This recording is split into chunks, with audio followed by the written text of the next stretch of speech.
সকালবেলা ঘুম থেকে উঠেই দেখি বাইরে ঝিরিঝিরি বৃষ্টি হচ্ছে আর এই বৃষ্টিময় দিনে স্পেশাল কিছু খেতে ইচ্ছে করছে। আসসালামু আলাইকুম, আপনারা সবাই কেমন আছেন? তো প্রতিদিন সকালবেলা সেম খাবার খেতে একদমই ভালো লাগতেছিল না, রুটি কিংবা পরোটা। তো আজ ভাবলাম অন্য কিছু ট্রাই করি। তো এখানে হচ্ছে আরাফ ঘুম থেকে উঠেই বৃষ্টি দেখে ও দৌড় দিয়ে বৃষ্টি দেখার জন্য এসেছে। কয়েকদিন এত বেশি গরম পড়েছিল যেটা সহ্য করার মতন না। তো বৃষ্টি দেখে খুব বেশি ভালো লাগতেছিল, ইচ্ছে করছে অনেক জোরে বৃষ্টি হলে যে ভিজি। তো এখানে হচ্ছে আরাফকে আমি একদম ফ্রেশ করিয়ে দিলাম। আর ও হচ্ছে এখানে টিভি দেখতেছে। ও টিভিতে 24 ঘন্টা শুধু গরুই দেখে, কি আর বলবো।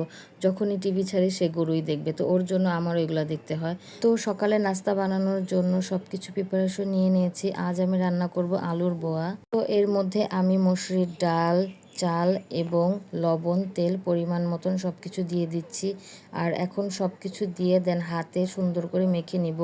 আর এটা হচ্ছে আমি পোলার চাউলের খুদ দিয়ে রান্না করছি, আপনারা চাইলে ভাতের চাল দিয়েও রান্না করতে পারেন। এই আলুর বোয়াটা খেতে আমার খুব বেশি ভালো লাগে এবং আমার বাচ্চারাও খুব বেশি পছন্দ করে। দেন আমি ভালো করে মেখে এটার মধ্যে গরম পানি দিয়ে দিচ্ছি। আমি এখানে কোনো মেজারমেন্ট করে পানি দেইনি, আন্দাজ করেই পানি দিয়েছি, কারণ আমি মেজারমেন্ট করে পানি দিলে সেটা ভালো হয় না। তো যাই হোক, আন্দাজ করে পানি দিয়ে দেন এখন আমি ঢেকে কিছুক্ষণ দমে রেখে দিয়েছিলাম।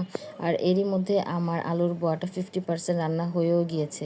তো আলুর বোয়া খাবো আর এর সাথে ভর্তা হবে না, সেটা তো হবে না। তো বাসায় ভর্তা বানানোর জন্য তেমন কিছুই ছিল না, শুধু শুটকি ছিল।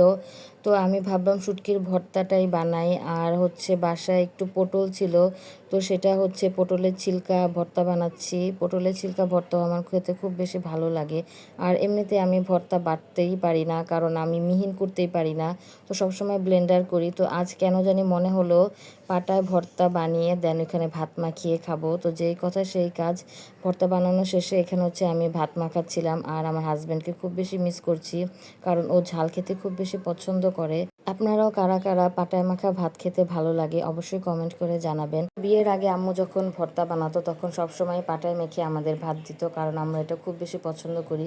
তো এখানে হচ্ছে আমার বড় ছেলে চলে এসেছে, সে ঝাল খেতে খুব বেশি ভালো লাগে আর পাটায় মাখা ভাত খেতে তার খুব বেশি পছন্দ।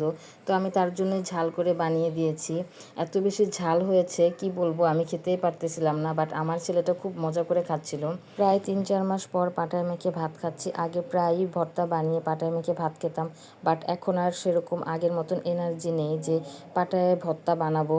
তো যাই হোক, এখানে হচ্ছে আরাফ খুব বেশি কান্নাকাটি করতেছে, ও ঝাল খাবে। তো এখানে আয়াতের হচ্ছে অবস্থা একদম খারাপ হয়ে গিয়েছে, ও এত বেশি ঝাল খেয়েছে যেটাও সহ্য করতে পারতেছে না। তো আমি আরাফকে দিতে চাচ্ছিলাম না, তারপরও সে খাবে। তো ওকে আমি একটু এনে দিচ্ছি, দেখো খেয়ে তোমার কেমন লাগে। তো এখন ও খাবে না আমাদের দেখে। তো যাই হোক, এখানে হচ্ছে আমি ঘরের টুকটাক একটু কাজ করে নিচ্ছিলাম।